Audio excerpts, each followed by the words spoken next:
de número 12, porque Ele vive e nós podemos crer no amanhã.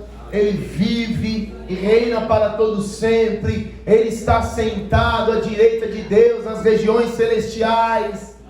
E nós estamos com Ele como igreja. Então a Páscoa muito nos interessa, meu amado. A Páscoa representa esse direito que nós herdamos da cruz. Então nós precisamos falar dela, precisamos falar dessa passagem.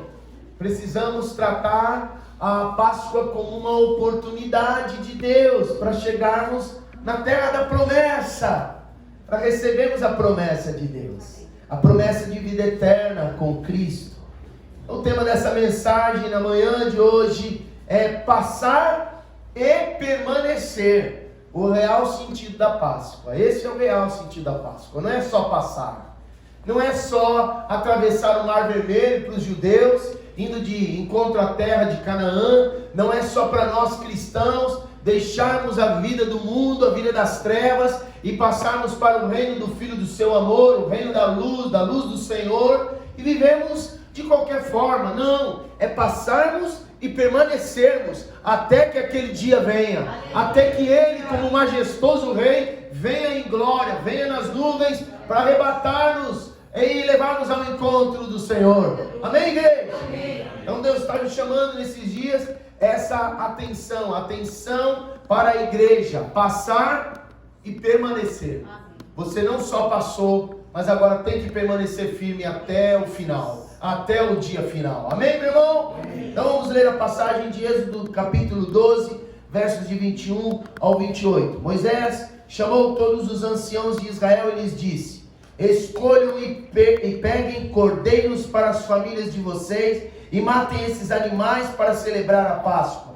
Peguem ramos de isopo, molhem o sangue que estiver na bacia e marquem a viga superior que estiver da porta e suas ombreiras com o sangue que estiver na bacia.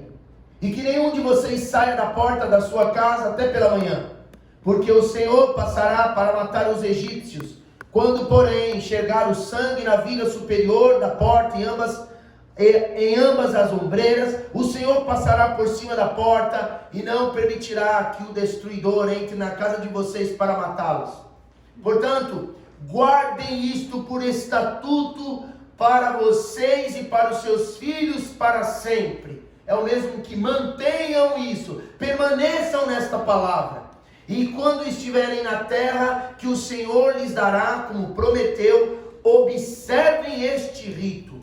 Quando os seus filhos perguntarem: que rito é este? Respondam: é o sacrifício da Páscoa ao Senhor, que passou por cima da casa dos filhos de Israel no Egito, quando matou os egípcios e livrou as nossas casas. Então o povo se inclinou e adorou, e os filhos de Israel foram e fizeram como o Senhor havia ordenado a Moisés e a Arão. Amém? Vamos para um outro texto agora no Novo Testamento. Primeira epístola de Paulo aos Coríntios, no capítulo de número 5, versículo 7. Porque tudo aquilo que o Velho Testamento apresenta de maneira histórica aponta para o Novo Testamento. E o Novo Testamento explica o Velho. Então, uma vez que nós lemos agora a história no Êxodo, nós vamos apontar agora para o que está escrito no Novo Testamento em diversas partes. E eu escolhi esta que o apóstolo Paulo declara, porque ele era um judeu, fariseu dos fariseus, escolado e douto na tradição judaica, e para ele dizer com tanta propriedade que ele disse nesse texto de 1 aos Coríntios, capítulo 15, versículo 7, é nada mais, nada menos que a verdade. Então diz assim a palavra: joguem fora o fermento, o velho fermento, para que vocês sejam nova massa, como de fato já são, sem fermento, pois também Cristo, o nosso Cordeiro Pascal, foi sacrificado.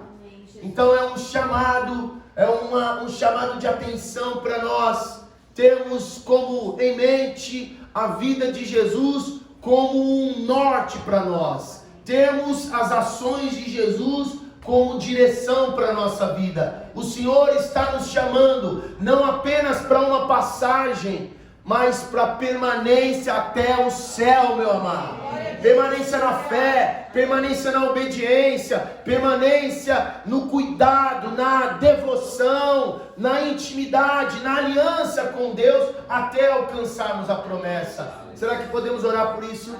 Feche os seus olhos, vamos orar. Pai, em nome de Jesus, estamos diante da Tua Sagrada Escritura, Tua Palavra Santa, que permanece para sempre, e nós, segundo a Tua recomendação, nesta manhã de Páscoa, manhã memorável para todos nós, manhã memorável para o mundo todo, para fazer-nos refletir sobre não apenas passar, não apenas sermos regenerados, não apenas herdarmos a nova vida em Cristo, mas permanecermos nela até aquele dia em que nos encontrarmos com o Senhor nos céus. E assim oro para que a tua igreja esteja debaixo da autoridade e do espírito desta palavra. Todos aqueles que nos veem na internet neste momento também recebam a vida e o espírito desta palavra. Em nome do Senhor Jesus te damos glórias, Pai.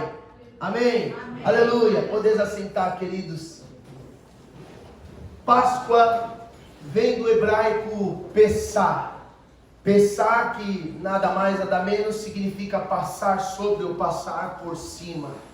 E esse é um retrato daquilo que aconteceu durante a 10ª praga no Egito, onde Deus manda o anjo da morte atingir os primogênitos egípcios como forma de curvar o coração de Faraó, que não estava permitindo o povo dele passar da escravidão para a liberdade.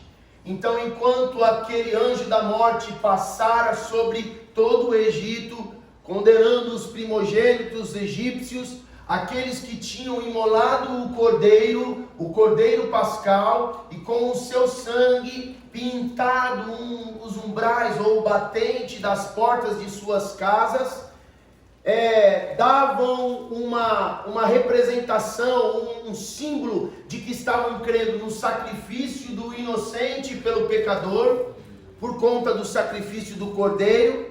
Estavam também simbolizando a sua fé no sangue do cordeiro, o sangue que é derramado, porque, como propriamente diz o Velho Testamento, sem derramamento de sangue não há remissão de pecados.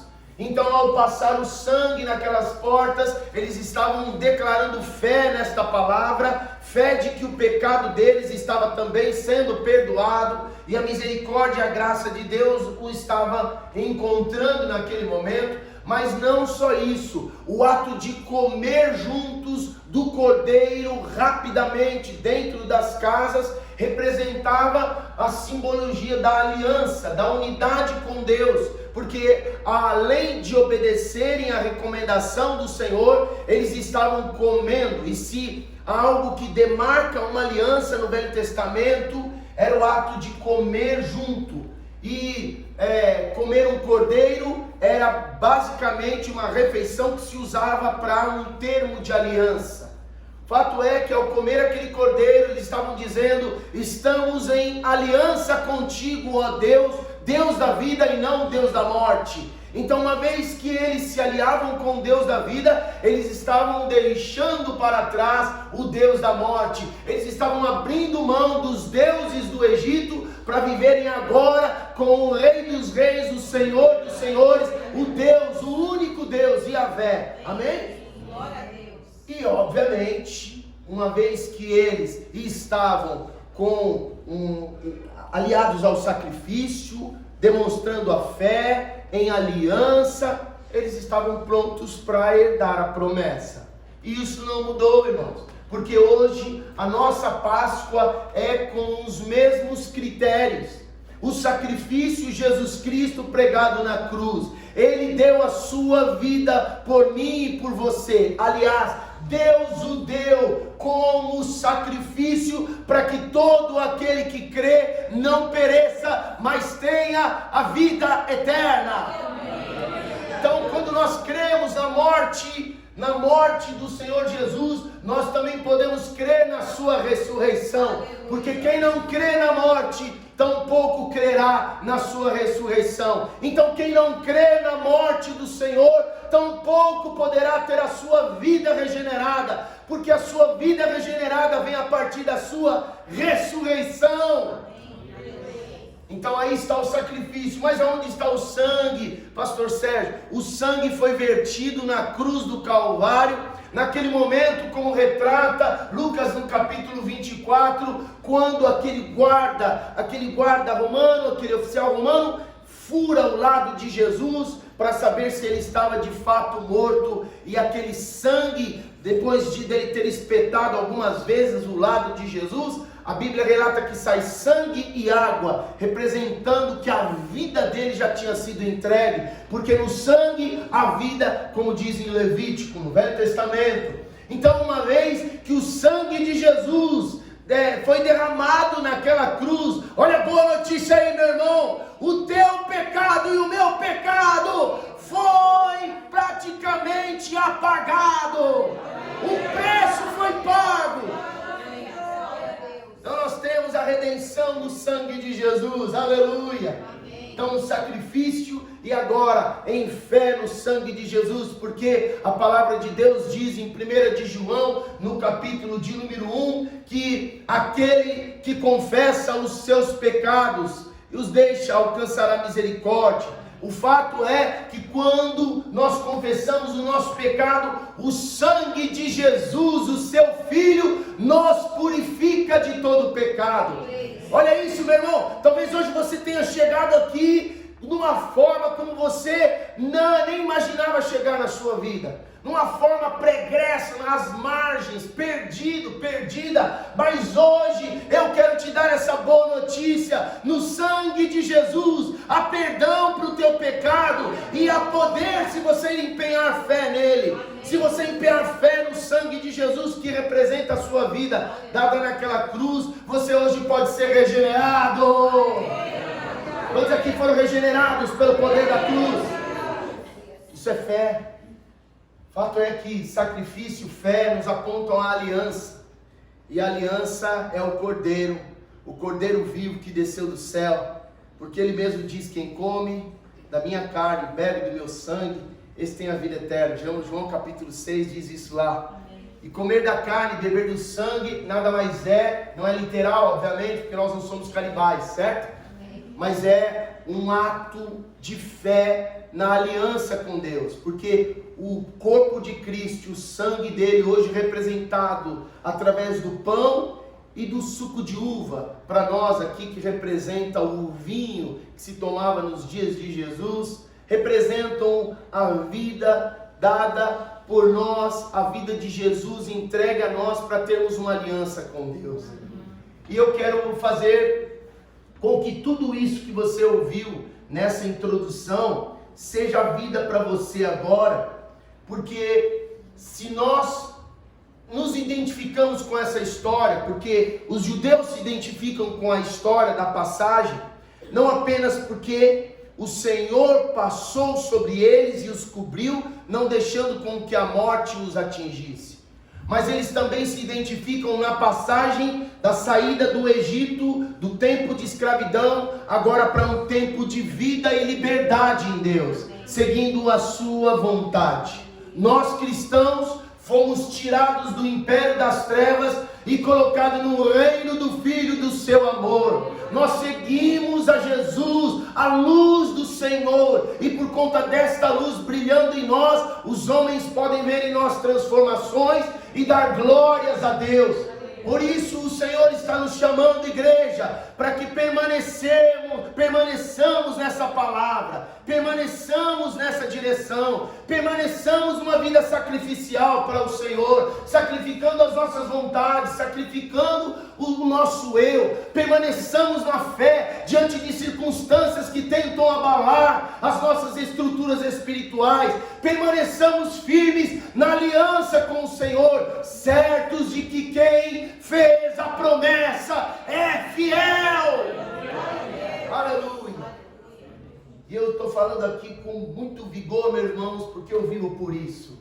A minha vida, no dia 22 de maio de 1993, foi alcançada por essa mensagem. Daquele dia em diante eu nunca mais fui o mesmo. E você pode contar a sua história também. No dia em que você encontrou Jesus Cristo e entregou-se definitivamente para Ele, fazendo com Ele exatamente o que representa a Páscoa, você nunca mais foi o mesmo, a mesma. Então eu estou aqui recomendando a você que está balançando na fé, que está vivendo mais ou menos, que não está vivendo o real sentido da Páscoa, a entender que o que Deus quer nesse tempo para nós, já que Ele ainda não voltou, que permaneçamos firmes. Amém. Será que você pode dizer assim, estou aqui, Senhor? Estou aqui. Fala comigo. Então agora nós vamos olhar do ponto de vista de Jesus, Ele nos ensinando a permanecer. Vá para João capítulo de número 15 agora. João capítulo de número 15. E seguindo estas orientações do nosso próprio Senhor, nós vamos considerar as razões pelas quais permanecer é fundamental para alcançar a promessa. Porque deixa eu te dizer, meu irmão, a promessa já fora feita antes deles saírem do Egito, mas boa parte, precisamente mais de 2 milhões de pessoas, não permaneceram e morreram no deserto, não entrando na terra prometida.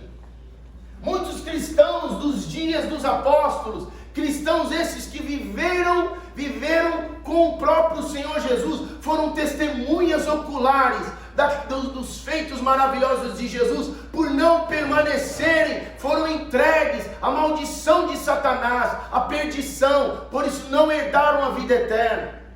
Vale lembrar de Ananias e Safira, por exemplo, que quiseram sabotar o processo, cujo a Escritura Sagrada diz lá em Atos capítulo de número 5, não permaneceram fiéis a Deus e não entraram na terra prometida, não entraram na terra do descanso do Senhor. Hoje eu e você estamos sendo chamados a permanecer em Deus, a permanecer em Jesus, para recebermos a vida. Amém, Senhor. Vamos ver João capítulo de número 15, versos de 1 a 6, diz assim: eu sou a videira verdadeira, o meu pai é o lavrador. Todo ramo que estando em mim não der fruto, ele o corta, e todo o que dá fruto ele limpa, para que produza mais fruto ainda. Vocês já estão limpos por causa da palavra que lhes tenho falado.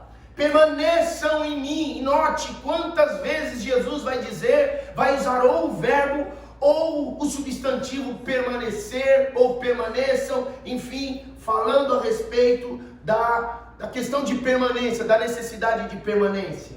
Essa é a primeira vez que ele já fala aqui, permaneçam em mim, e eu permanecerei em vocês. Como o ramo não pode produzir fruto de si mesmo, se não permanecer na videira, assim vocês não podem dar fruto, se não permanecerem em mim. Eu sou a videira, vocês são os ramos. Quem permanece em mim e eu nele, esse dá muito fruto, porque sem mim vocês não podem fazer nada.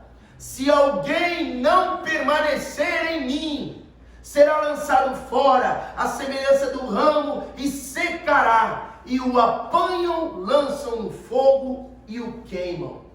Permanecer em Cristo não se trata de receber informações sobre Ele, mas de desenvolver o seu caráter, ou seja, produzir os mesmos frutos, as mesmas atitudes, a mesma prática de vida. Portanto, não tem a ver com discurso, não tem a ver só com falácia, não tem a ver nada com isso. Nós desenvolvemos os frutos de Jesus quando nós desejamos nos parecer com Ele, quando nós negamos sacrificialmente o nosso eu, as nossas vontades. Assim como a própria palavra de Deus diz, Jesus ensinando-nos que o fruto ou a planta não cresce sem que antes a semente morra, porque é um princípio da agricultura. A semente morre para dar vida a uma outra planta. Se nós não morremos para nós mesmos, se nós não morremos para as nossas vontades, se nós não morremos para o nosso eu, para aquilo que nós imaginamos ser o certo, que confronta a palavra de Deus, nós não poderemos nos identificar com Jesus e morreremos. Leve em consideração isso no seu dia a dia. Nós passamos, irmãos, passamos da morte para a vida, e nós não podemos voltar nela.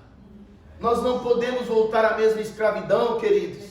Nós não podemos voltar àquele estilo de vida que a nossa natureza pecaminosa nos levava, nos colocava debaixo dos seus pés. Hoje a palavra de Deus diz que em breve nós esmagaremos a Satanás debaixo dos nossos pés, porque nós andamos em novidade de vida, como diz o apóstolo Paulo no capítulo 6 de Romanos. O Senhor deu a sua vida para que eu e você vivamos de maneira nova. Aleluia! E aonde é que está faltando novo na nossa vida, queridos? E eu não quero colocar peso em você. Hoje eu estou servindo aqui como um atalaia. É melhor você estar ligado na videira, querido, porque na videira tem vida de Deus. O teu sacrifício, a morte das tuas vontades, vai trazer a boa, a agradável, a verdadeira, a aprazível vontade de Deus. Colossenses capítulo 3, capítulo de número 3, versículo 5, diz: fazei, pois, morrer a vossa velha natureza. Você e eu temos essa condição de fazer morrer a nossa velha natureza. É a nossa responsabilidade. A responsabilidade de Deus foi tirar-nos do império das trevas e colocar-nos no reino do seu Filho. Mas fazer a natureza ou os pensamentos do Egito morrer é a nossa parte. E você pode, querido, você pode, minha querida, você pode ser santo, santa como Ele é. Porque do contrário seria tentação isso. E Deus não tenta ninguém. 1 de João, no capítulo de número 2, no versículo de número 6, declara que aquele que diz que permanece nele, e essa é a palavra que usa o apóstolo João novamente, aquele que diz que permanece nele, esse deve andar assim como ele andou. Não há meio termo, querido. Para você viver o real sentido da Páscoa, você precisará sacrificar as suas vontades, porque Ele já sacrificou a sua própria vida por nós. Aleluia! Talvez alguém esteja dizendo: mas é difícil, pastor. Difícil foi para Ele pagar o preço do nosso pecado e ser justo. Difícil foi para Ele encarar a Satanás, debochando dele, quando Ele não tinha nada a dever a Satanás. Difícil foi para Ele encarar as nossas justiças, quando Ele nenhuma injustiça praticou. Difícil foi para Ele. Por isso é que o autor de Hebreus declara: consideremos, pois, o sacrifício de Jesus e todo o seu desprezo, para que nós não desmaiemos na nossa alma, para que nós não descaiamos da graça de Deus. Quero levar você também a pensar que esse chamado para permanecer, além de permanecer nele, para receber a vida de Deus, nós também devemos permanecer na palavra de Deus, para manter firme a nossa fé.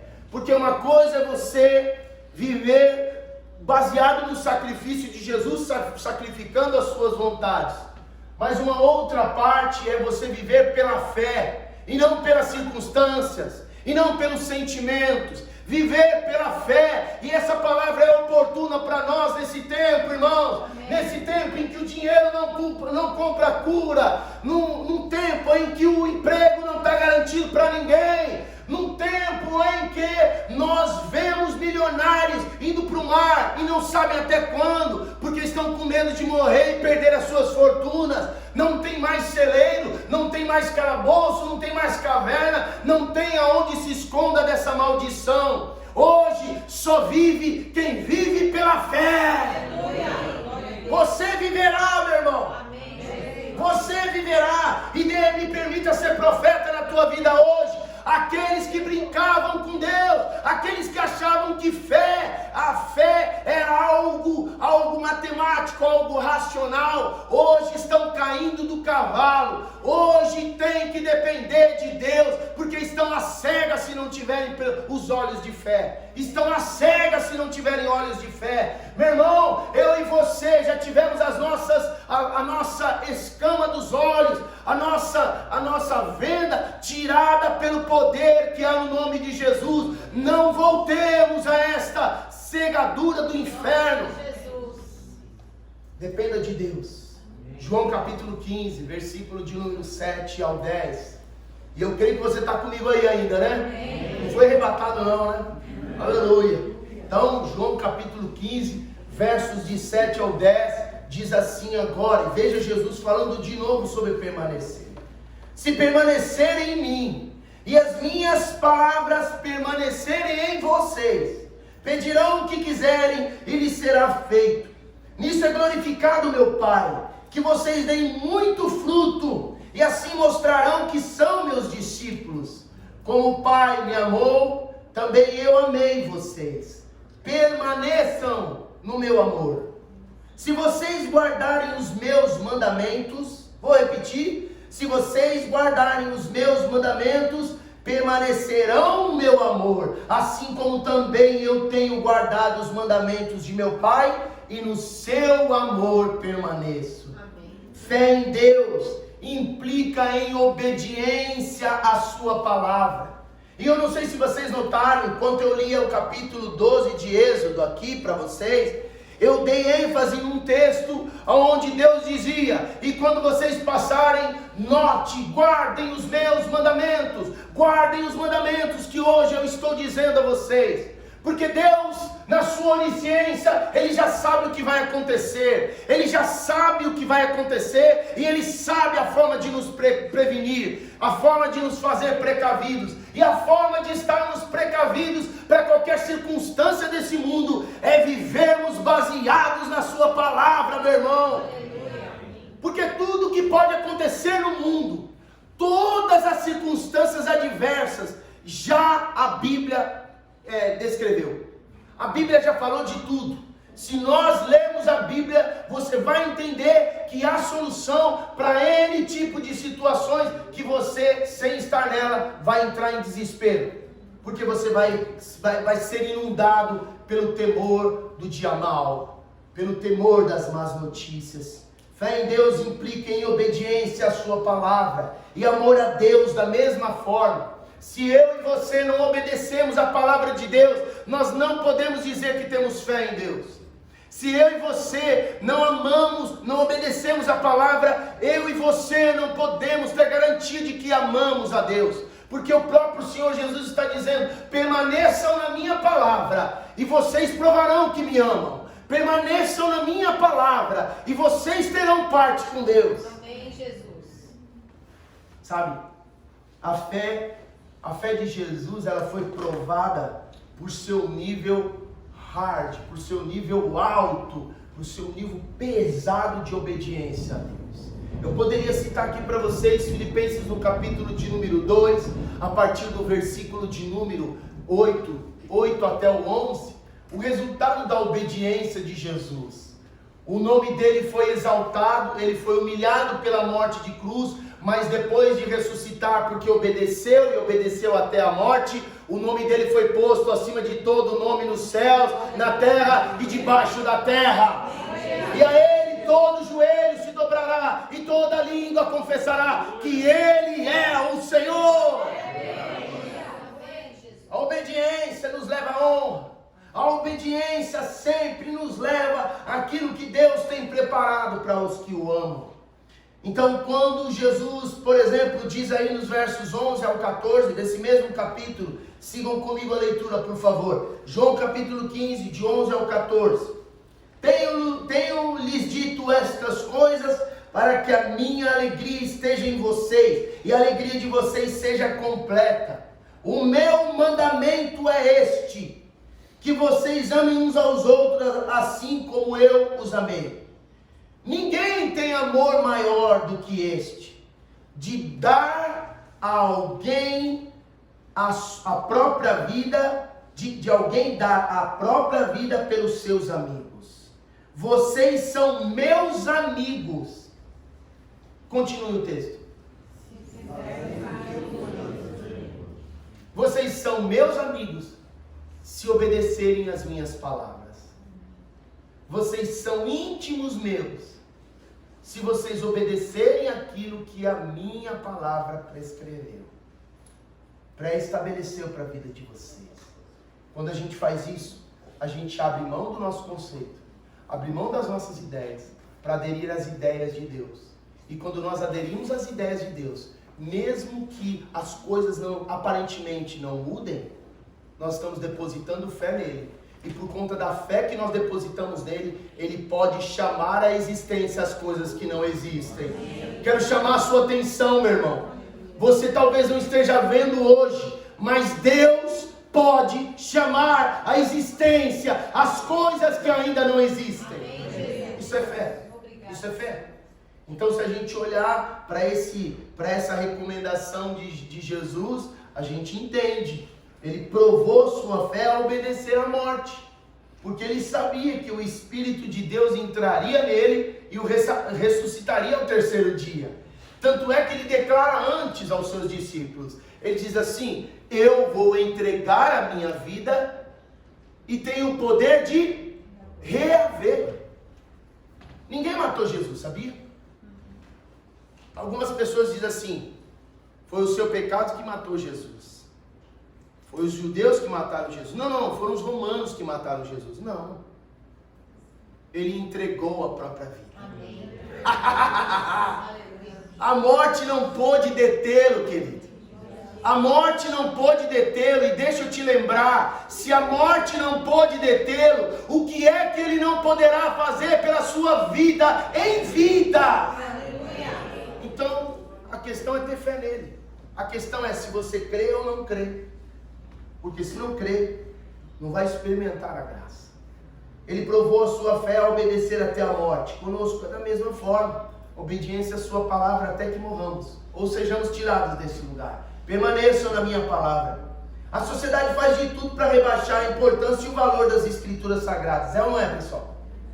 Tudo que se fala contrário a um comportamento que é, digamos assim, em geral na sociedade, lá vem o grupo, lá vem os ativistas para tentar reduzir a nada o valor e o peso da verdade que está nas escrituras.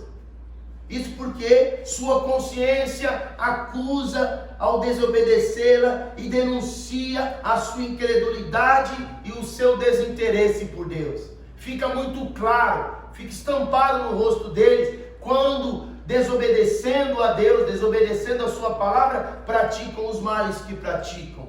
Por isso eles tentam a todo preço descaracterizar a Bíblia Sagrada de Deus como palavra de Deus. Então eles dizem que é a palavra de homem, eles dizem que é filosofia, que é uma palavra para um Deus que já passou. Mas a minha Bíblia e a sua está escrito que o próprio Senhor Jesus registrando lá no capítulo 24 de Mateus, que passarão os céus e a terra, porém as minhas palavras jamais passarão. Glória a Deus. Então a palavra nos dá a garantia de termos respostas de Deus, resposta da vida de Deus sobre nós. Atente para o fato que a sociedade, então, ao rebaixar o nível das Sagradas Escrituras, prefere se prostrar, prefere se devotar a um Deus filosófico e liberal. Um Deus que pode tudo porque Ele ama. Um Deus onde a graça dele é irremediável, é irresistível. Onde a graça dele não tem critério nenhum. Um Deus que não tem a exigência de se prestar contas a Ele. Então deixa eu te lembrar, querido, alguém que não tem um ponto de chegada é alguém que não tem nem teve um ponto de partida. Alguém que não tem um ponto para te levar, critérios para te levar, parâmetros para te levar, limites para te levar neste caminho, é um Deus que não sabe aonde vai chegar, querido. Um Deus que é Pai, é um Deus que ama. Um Deus que é Pai, é um Deus que se relaciona. Um Deus que é Pai, é um Deus de amor. Mas o Deus que é Pai também disciplina. É um Deus que dá limite. É um Deus que diz: não faça isso, porque você vai se perder. Você vai perder a sua vida. E eu quero que você ganhe a vida. E eu novamente quero dizer a você, não estou aqui para colocar julgo em você. Essa mensagem, embora seja uma mensagem para ser proclamada aos 4 cantos dessa terra, é uma mensagem de encorajamento, podem acreditar. Porque o que Deus está dizendo é: eu sei os pensamentos que tenho a vosso respeito, pensamentos de paz e não de mal, para vos dar o fim que vocês desejam. Ele usou o profeta Jeremias nos dias do cativeiro, e está me usando aqui de novo para lembrar você. Ele sabe onde ele quer te levar.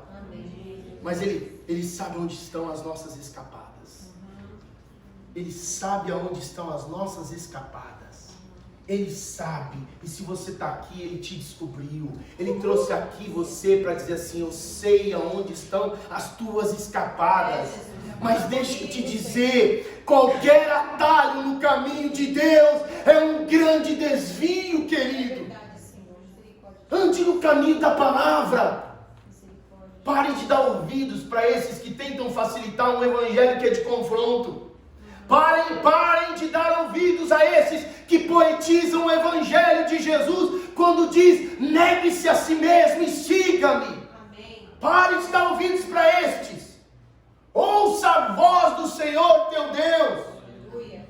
Porque tem muita gente querendo poetizar o evangelho, quando o evangelho não é nada poético. Porque se me disserem: mano, peraí, nós estamos na época da graça. Sim, estamos na época da graça, mas esse Deus é um Deus de prestação de contas, meu irmão, minha irmã. Porque eu repito, se Ele está na época da graça junto conosco, o que aconteceu com Ananias e Safira já era a época da graça, já era a época da igreja. O Espírito Santo já tinha descido sobre todo mundo. Então por que Ananias e Safira morreram aos pés ali dos apóstolos? Me diz, porque Deus deixou de ser gracioso? Porque Ele pediu contas daqueles dois? Não, porque Ele ama os que andam em retidão e não permitirá que se anule a palavra verdadeira dEle. Como a vida é dEle, como Ele tem concessão da vida e Ele é soberano. Todo mundo gosta de falar que Deus é soberano, mas na hora que a gente fala que Deus pode tirar a vida de um sujeito que não está andando na palavra dEle, aí todo mundo diz assim: esse pastor é religioso, esse pastor é ácido. Agora é moda, esse pastor é ácido. Não sou ácido coisa nenhuma, eu sou um pastor de amor. Eu pastoreio vocês aqui há quantos anos? Digam bem alto, por favor. 13, fala assim, 13. Que é o número da sorte do pastor. Brincadeira à parte. 13 anos. Eu seria um pastor há 13 anos nessa igreja se eu fosse ácido com vocês? Se eu fosse injusto com vocês? Se eu não pastoreasse a alma de vocês? E os seus filhos onde estariam se o pastor que esse povo considera ácido? Onde estariam os filhos de vocês? Onde estariam o casamento de vocês se esse pastor aqui e os demais pastores dessa visão fossem ácidos? Não, querido, é porque hoje está uma moda de colocar 2 evangelhos e eu só tenho um, o evangelho do Senhor Jesus Cristo. Eu prego desse meu jeitão aqui, mas você sabe que eu não estou batendo um papo com você, quando a gente está celebrando, eu não tenho esse meu jeito assim, né? É porque hoje eu preciso trazer a você essa consciência, querido. Porque está um tal de hoje ser de Jesus, meu amado, e amanhã já não ser mais. E culpar a Deus por isso. E não pode, gente. Até onde vai isso? Até onde vai isso? Nós não aprendemos? Tem gente que está precisando ler a Bíblia. Do que queixa-se o homem, diz Jó? Queixe-se o homem dos seus próprios pecados. Não é culpa de Deus. Os mandamentos do Senhor não são penosos, diz 1 de João. O mesmo apóstolo João, que foram usados para escrever o que escreveu nessas escrituras, ele também diz: os mandamentos do Senhor não são penosos. Aleluia, obrigado. Ser santo e obedecer a Deus não é peso. Aleluia. É honra. Amém. É honra. E eu quero te levar para uma recomendação do apóstolo Paulo. O apóstolo Paulo, que foi o maior pregador da graça de todos os tempos. Ninguém pregou graça como este homem. Aliás, os maiores ensinamentos de justificação pela fé de graça, de misericórdia, de redenção, de reconciliação, de purificação, de regeneração, de propiciação, tudo termo teológico, que agora também está na moda, né? Os caras falarem de termo teológico, né? Tem cara que não passou um dia numa escola teológica e está mandando termo teológico só para confundir a cabeça do povo aí fora. Então, meu amado, presta atenção no que eu vou te dizer. Este apóstolo, o apóstolo Paulo, aconselhando um pastor novinho, que ele mesmo discipulara. 1 de Timóteo, no capítulo 4. Veja o conselho que ele dá em termos de obediência ao evangelho da graça. Presta atenção aí no capítulo 4, versos 1 e 2. 1 de Timóteo, capítulo de número 4, versos 1 e 2. Ora, o Espírito afirma expressamente que, presta atenção, nos últimos tempos, alguns apostatarão da fé. E de que últimos tempos que ele está falando aqui? Na época de Timóteo era indefinido. Para nós, a gente crê por uma série de fatos que já estamos nos últimos tempos. Correto? Nos últimos tempos, alguns apostatarão da fé, ou seja, vão abrir mão da fé, vão virar as costas para a fé, vão desprezar a fé em Cristo. Por quê? Continue o texto, por favor. Seguirão espíritos enganadores e doutrinas inconvenientes.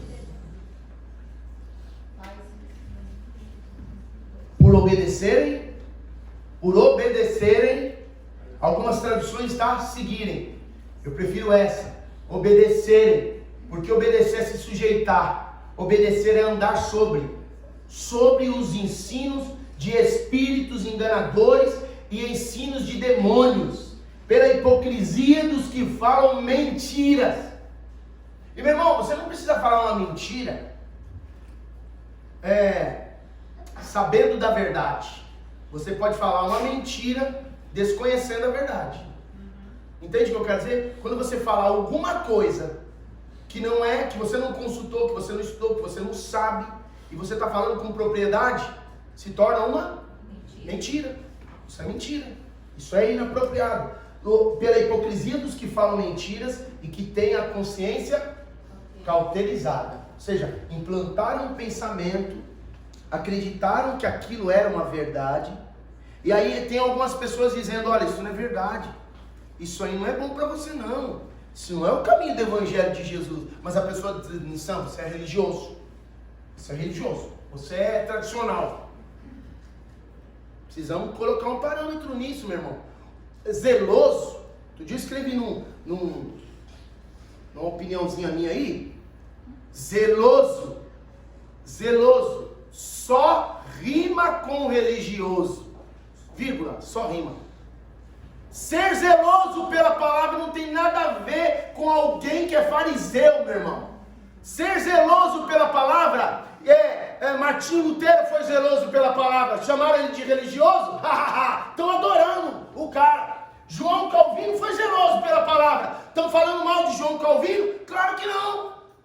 E tantos outros teólogos aí famosos. Meu irmão, ser zeloso pela palavra é ser santo no Senhor pela fé em Jesus Cristo. Amém?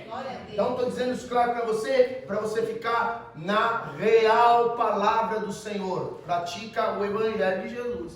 E você vai viver o real sentido da Páscoa. Amém. Você não só vai passar, mas vai permanecer. Aleluia. Aleluia. Quando as más notícias chegarem, eu me lembro daquele Salmo 112, versículo 1 e o 2, diz assim: bem-aventurado o homem que teme ao Senhor e tem prazer na sua palavra ou nos seus mandamentos. A sua geração será poderosa na terra. A sua geração prosperará. E assim ele discorre até chegar no versículo 7, no versículo 8. Ele diz lá: não se atemorizará das más notícias, antes o seu coração é firme, porque confia no Senhor. Está cheio da palavra, meu irmão. Quando vem uma notícia, você já dá uma outra notícia para Satanás. Vem uma notícia de enfermidade, você dá a notícia da tua cura. Eu estou curado pela chaga de Jesus. Amém. Vem a notícia que você perdeu o emprego. O meu Deus, segundo a sua riqueza em glória, é de suprir todas as minhas necessidades. Por meio de Cristo Jesus a quem eu sirvo. É isso que eu tenho que fazer, meu irmão. É manter-se na palavra. Filosofia humana vai cair. Mas como eu disse, a palavra de Jesus sempre vai permanecer para sempre. Amém. E por fim, Permanecer na aliança. Permanecer na aliança. Se nós permanecemos nele para termos a vida de Deus, no sentido sacrificial, se nós permanecermos na palavra para termos de fato aquilo que ele mesmo declara, para manter a fé, a nossa fé firme nele, nós precisamos permanecer na aliança. Na aliança para conhecê-lo em intimidade. Agora pega isso. E esses minutos que me restam aqui, eu desejo do profundo do meu coração que você viva o céu na tua vida.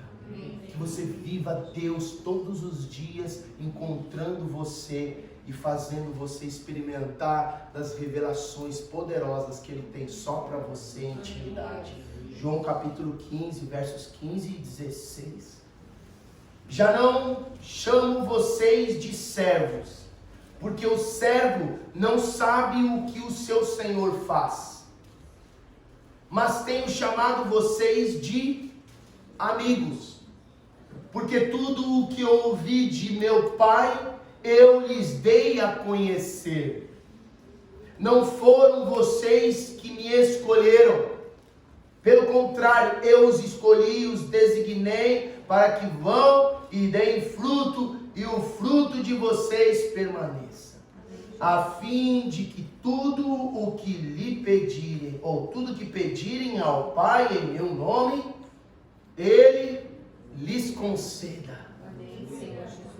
A Bíblia é o livro das alianças, querido. Tudo o que você pode ouvir com autoridade sobre esse tema está na Bíblia.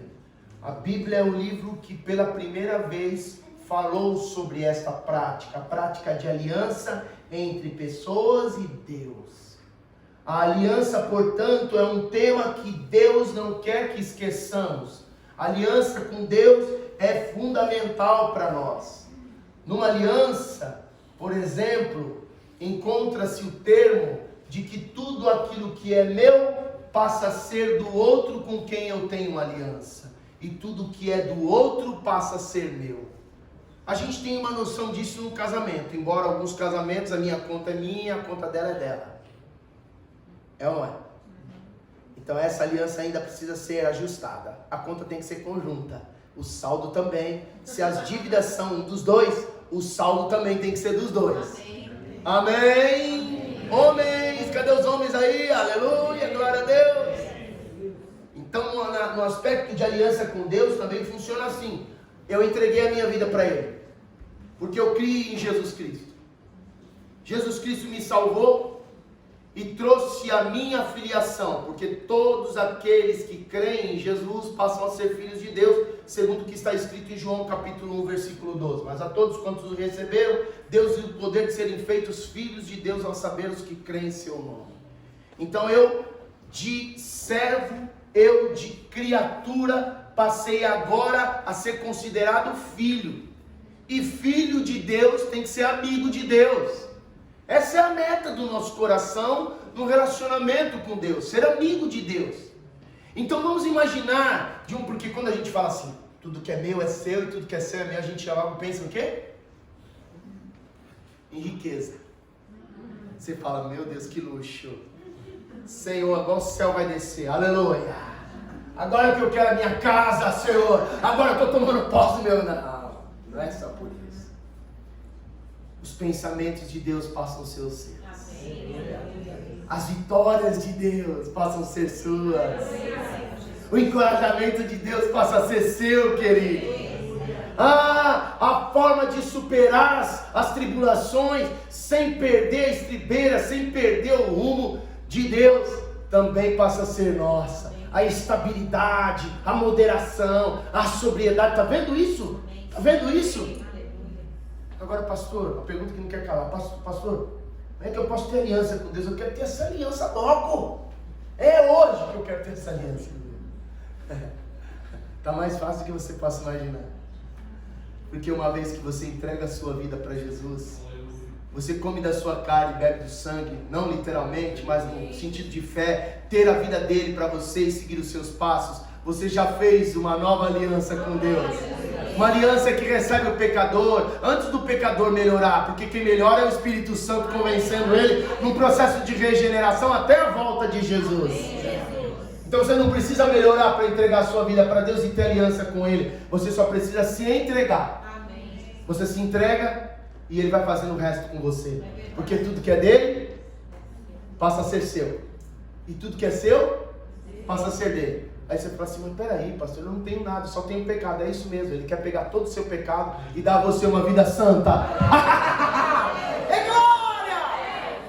Isso é a vitória de ser crente, meu irmão. Essa é a vitória. Você pode não ter nada, mas você tem dignidade, você tem verdade, você tem paz, você tem moral, você tem, quão doce é essa palavra, você tem autoridade. Autoridade.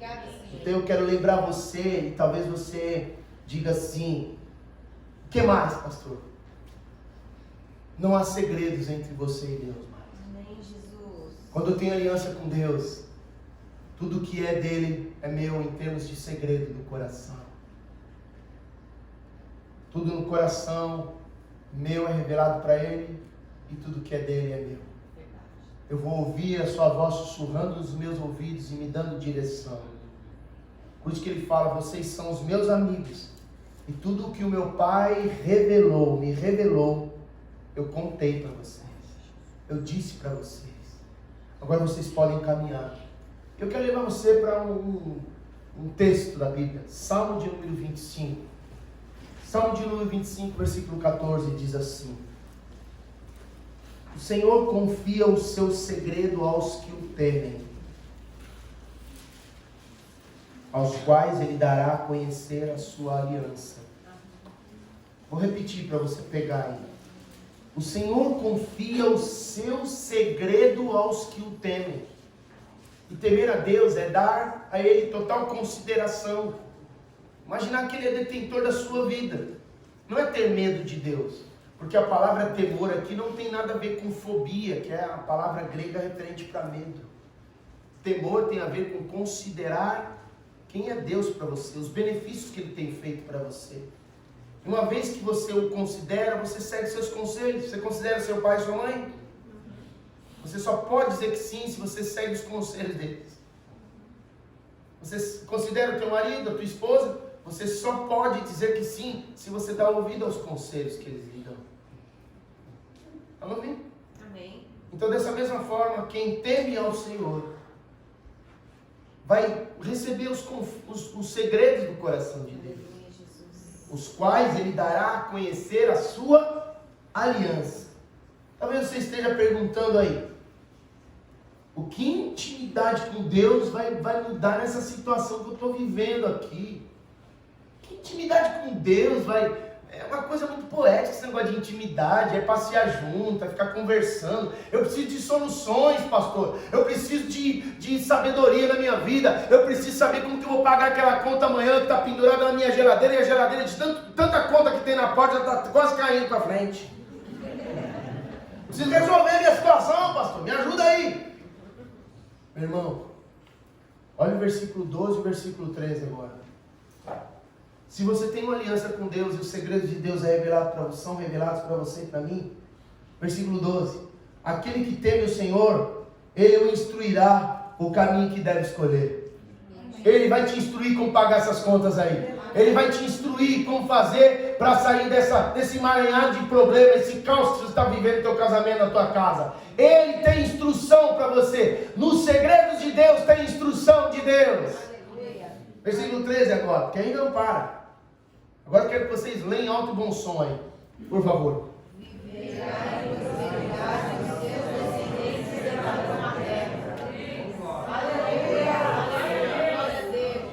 Vale a pena andar em intimidade com Deus? Vale a pena andar em aliança com Jesus? Vale a pena pagar o preço? E você descobrir esse nível de intimidade? No Novo Testamento, no capítulo 24 de Lucas, no capítulo 24, versículo 49, diz assim, palavras de Jesus. E aí está uma representação clara da intimidade de Deus dada a nós. Ele completando a obra que Ele veio fazer, não só de nos levarmos a sacrificar a nossa vida por amor a Ele, não só de vivermos pela fé, mas agora vivemos em aliança, e Ele está dando meio para a gente ter aliança com Deus, a pessoa do Espírito Santo. Ele ressuscita, como vocês podem ver no capítulo 24, mas no final desse capítulo, em todos os dias que Ele ainda viveu entre os homens dessa terra, a última fala dele é essa, versículo 49 do capítulo 24 de Lucas. Eis que envio sobre vocês a promessa do meu Pai. Permaneçam, pois, na cidade, até que vocês sejam revestidos do poder que vem do alto.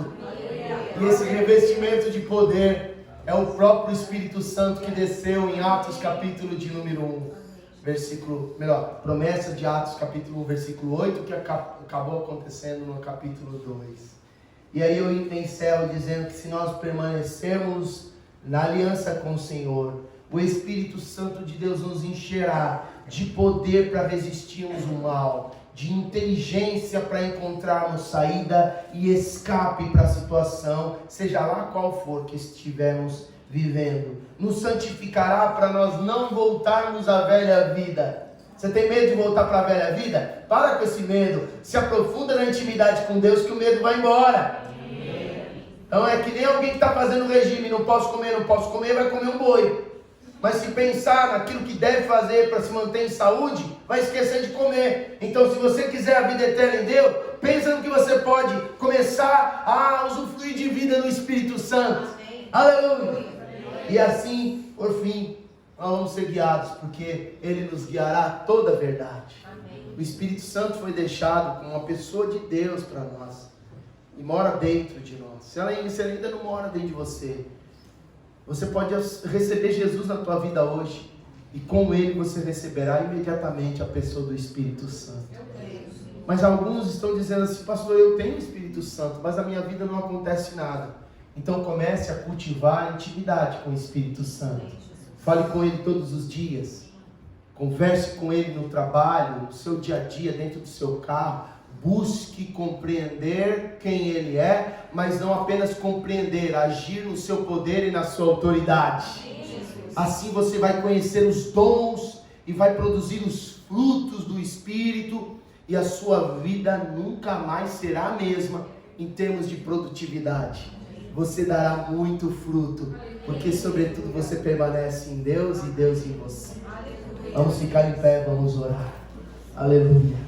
Glória a Deus por sua palavra.